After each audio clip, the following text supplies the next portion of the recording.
So this is how I make dish soap or liquid soap. You could use it for a bunch of different stuff. I just like to use it for dishes. It definitely doesn't work as good as Dawn, but it works pretty good for almost everything. And the ingredients are a little less questionable. That's why I go for it. So you need a scale.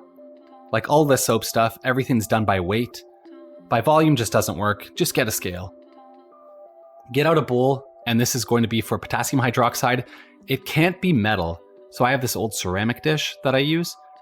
And yeah, this is the potassium hydroxide. It's a flake. So it's like sodium hydroxide, but it's not as caustic, I guess. I'm weighing out about 87 grams. And you can see that's what it looks like. It's like a flake instead of a bead. Really easy to work with. And then I got a Pyrex measuring cup that I use just for soaping. And I use it for my liquid soaping too. And we want to weigh out 87 grams too. So it's the same potassium hydroxide to water. Or I guess 85. Very important, add the potassium hydroxide into the water, not the other way around. If you do it the other way around, I don't know. I don't know if something bad would happen. You're not supposed to.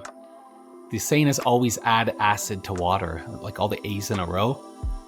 I don't advise it, but I haven't actually tried it, so I don't know what would happen. Mix it up. It makes a bit of a fumes, but like I said, it's not as bad as sodium hydroxide, so I just do it indoors with the fan on. And then you want to get out another bowl to measure your oils into.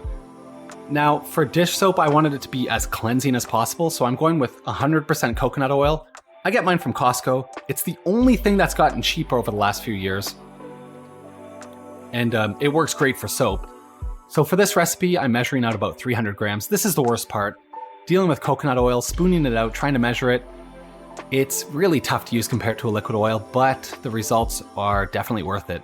So I went a bit over. I'm just going to scoop out a tiny bit to get pretty close to 300. I'm not crazy about getting the measurements like bang on. I think people get a bit neurotic about that. Close enough. All right, so we're done with the scale. Get that coconut oil into the microwave. It needs to be liquid, otherwise it's not going to work. So I think I did it for maybe 30 seconds to get it to liquid. And then pour your potassium hydroxide and water mixture into the oil. Like I said, it's just like making bar soap, except it's not going to be bar soap.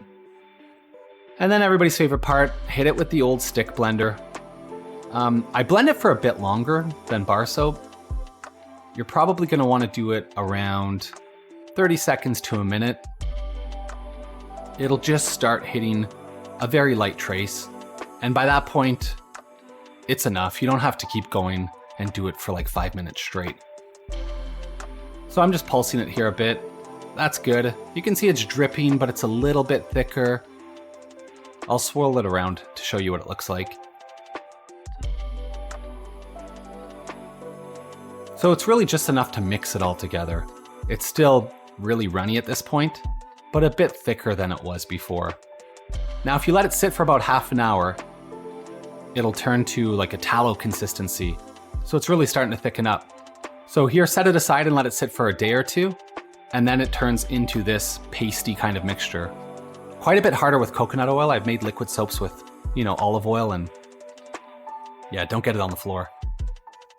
I've made it with other oils and it doesn't get quite this hard, but this is just how it does with coconut oil. So now I put a bunch into a jar and then dilute it with water. Again, the ratios I'm not crazy about. I go for quantity here because like I said, I'm just washing it down the drain anyway. So I put a couple spoonfuls in, fill up the rest with warm water. That's really going to help dilute it quickly. And then shake it around, let it sit for about 5 minutes until it's all diluted. And at this point, you can fill up your soap pump or whatever you want to use to store it. I got this dirty old soap pump I'm going to use. Take the top off, put the funnel on, pour it in. This is it. We're basically done at this point. I've been using this dish soap for a couple years, and like I said, it's pretty good. Something that's really covered in grease, frying pans, I still use Dawn or whatever, but a lot of the lightly soiled stuff that really mostly just needs a rinse, this is what I go to. And now you get to see it in action. Here we go.